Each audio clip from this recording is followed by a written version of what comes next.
So I paid $80 for this box that has a computer in it, which is a couple of years old.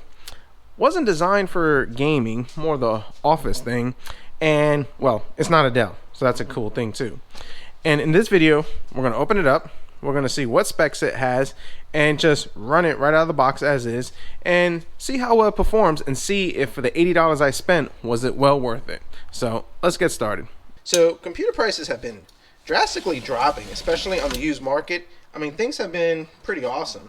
Able to get graphics cards for under $100, capable of 1080p gaming at decent performance, and even get some of the newest stuff that people are just getting rid of because all the exciting stuff is coming out. So yeah, the used market has actually been pretty good. But with the way the computer market is going, is so new and exciting, I would say the excitement is how cheap can I build a capable gaming PC? So I think this might be a good option. Let's find out.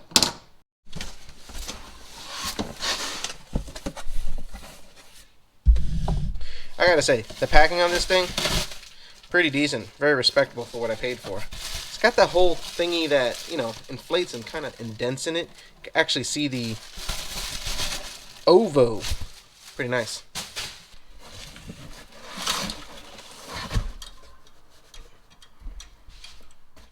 So what are we working with? We got a Ryzen 3 3200G, which is actually a pretty decent CPU. I believe it's at 4 core, 4 threads, 3.6 gigahertz on it.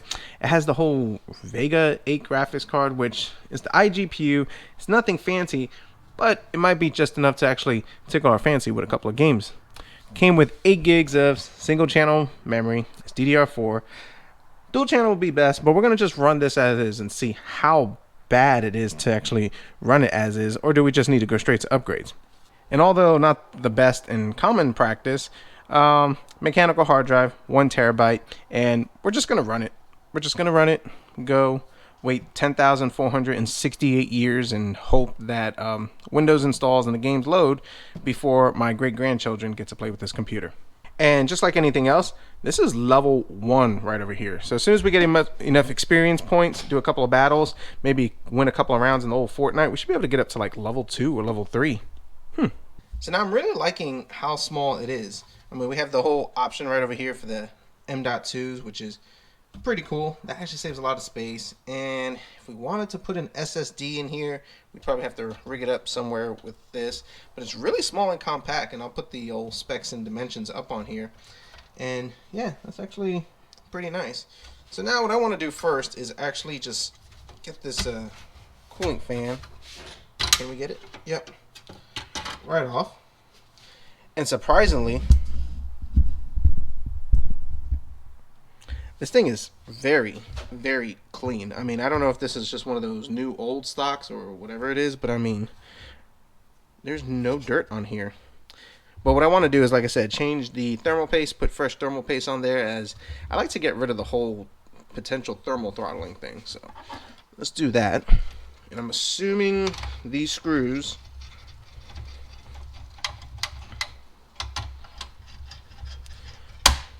Yep. That violent sound.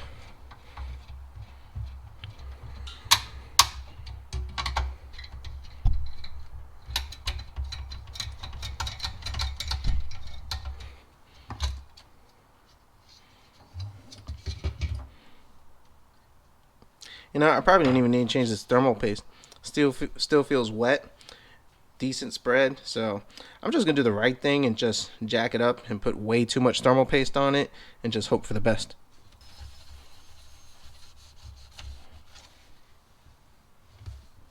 And just to confirm, this is the Ryzen 3 Pro 3200G. So it's good to know that I didn't get scammed.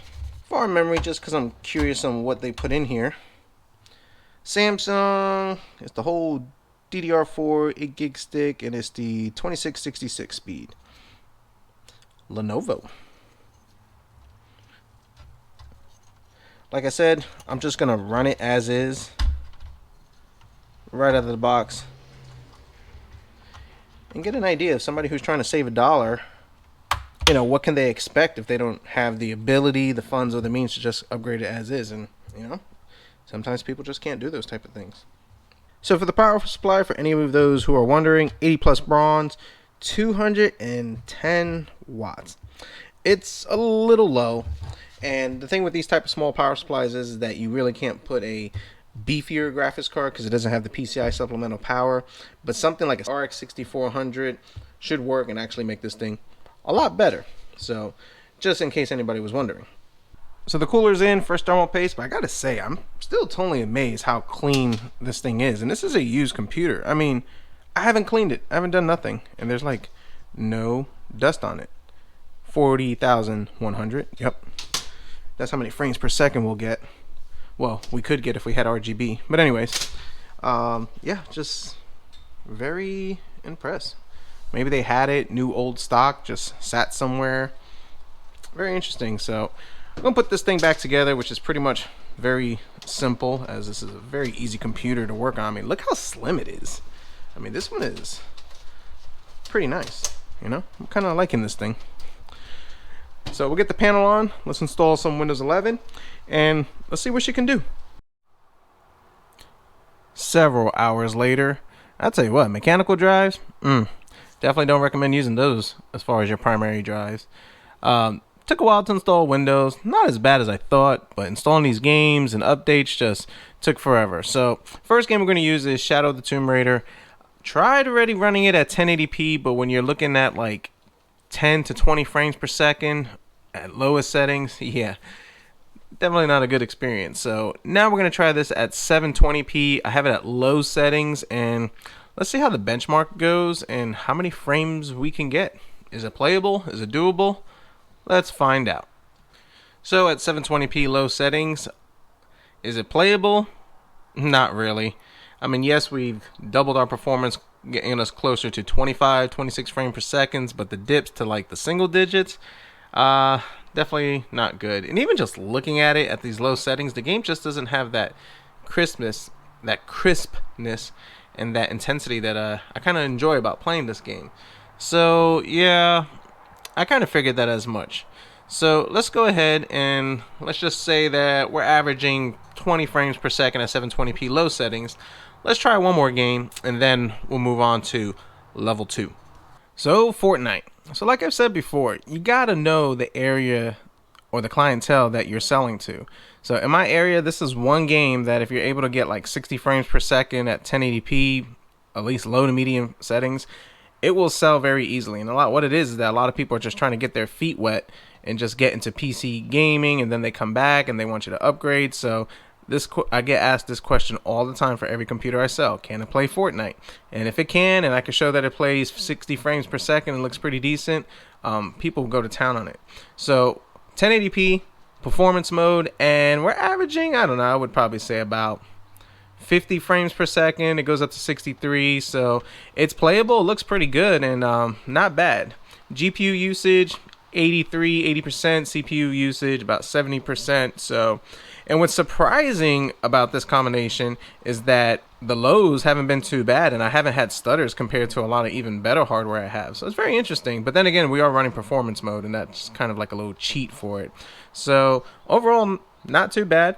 Playable and pretty decent. So what I can say is that a higher end games, yeah, they're gonna suffer with this graphics card, well, this iGPU. So you'll probably be able to play like low games to medium games, and then even 720p gaming. At least get your feet wet. So we're into this $80. Let's go ahead, let's throw some upgrades, and let's see if we can get these games a lot more playable and better frames per second. Now before we get started, let's make this legit. Level 2. One thing I did forget to mention is that the temperatures on this thing pretty decent, and the fact that it is quiet even gaming. So I mean, as small as this thing is, I mean, this is the size of my hands. Impressive little guy. So let's go ahead and give this thing a upgrade fighting chance. I don't know what the best way to say it actually is. So let's pop this open right over here. Whoops. And let's see, now we can press this down and slide this thing up. So we got a couple of limitations. Number one, mechanical drive, we're not running dual channel, and the iGPU. Respectable, but I think we can do better. We're going to go with this one. Got this on the old eBay. Pretty cheap, $120. Used, of course. Radeon RX 6400. It's the low profile one, so it'll squeeze in there nicely. Decent. So that's what we're going to use. Now you can use a 1650, but they're a little more pricey. And honestly, I'd rather use a 1650, but for the price for that, $120 versus $200, I think we should be able to get away with it. SSD. Gotta have this. It's like a supercharger, turbocharger for any type of computer. And memory. So we got one stick of 8 gig and single channel. Let me see if I have one that matches. For memory, we're gonna go with this Corsair Vengeance low profile. So this will work fine. And if you really wanted to recoup the cost, which I could probably sell that one 8 gig stick for about 20 bucks. And that would actually lower the price of this from 80 to 60, and then this is probably about $40. So I'll do a price tally at the end. Now this is the Sapphire version of this. Did some reading online. Apparently the Sapphire is the better one to go. Something about the fan is not as loud, the cooling might be better. I don't know, but it got better reviews than the there was another version. I can't remember what the name of it is, but it had like a bigger cooler and everything, but apparently that one has not as good reviews, so that should work there. So popping this in, we're already running into an issue. If you look, it hits this right there, which that's not good. We'll have to do a little modding for it. We're getting rid of this mechanical drive. We're going to pop a solid state in, but I'm thinking that if I just kind of snip this, which I think I should have some 10 snips, which I do, I should be able to make this fit. So now it's kind of, I'm gonna mark right here and mark right here. So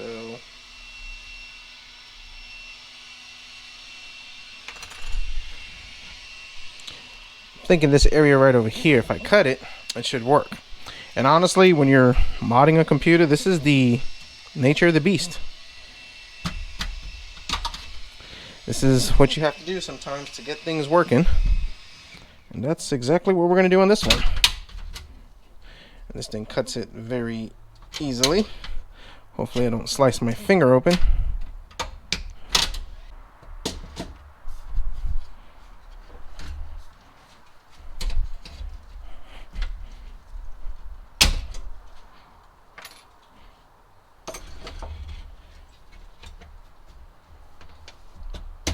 Alright, a little snipping. Had to take off a little more over here.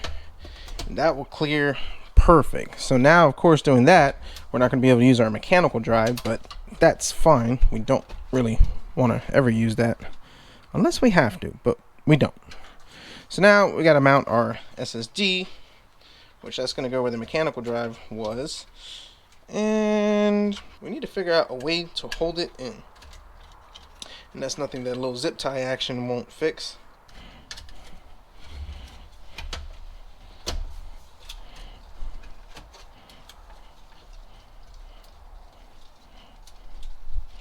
Alright, that's perfect.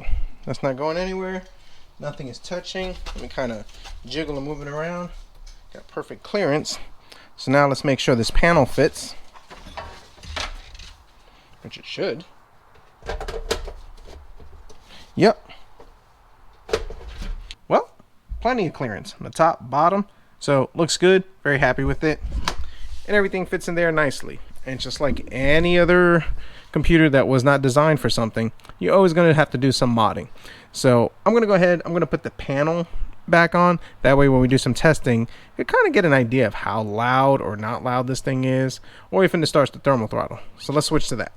Alright, so we're at 1080p, high settings, Shadow of the Tomb Raider once again, and I can already tell you, it's running a lot better. So considering that before we were at 720p, low settings, getting like 20 frames per second, we're at 1080p high settings and we're averaging anywhere from about 40 to 50 frames per second. Occasionally it jumps up to 60 depending on the scenes. The drops are not too bad, so it looks better.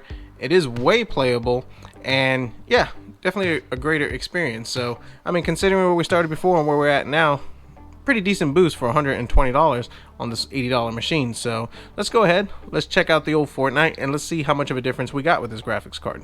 Alright, so the Fortnite. How does she hold up? To be expected. 1080p, medium settings. Averages, I would probably say maybe in about 90s, 80s to 90s, and it's got a slight stutter with it. It might be a driver issue, but I mean, considering that I'm playing this game, I'm honestly impressed of how quiet this machine is I don't even hear the fan. So the GPU is about 50, 60, 70%. Our CPU is pegged out at 100%, but I mean, overall, pretty good experience. And this little RX 6400 definitely gets the job done. So for $80, you can actually get a pretty decent starter computer.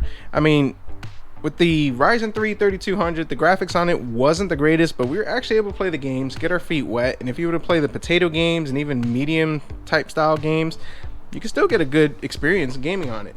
So let's kind of recap what we're into it and how much bang for the buck there really is with this.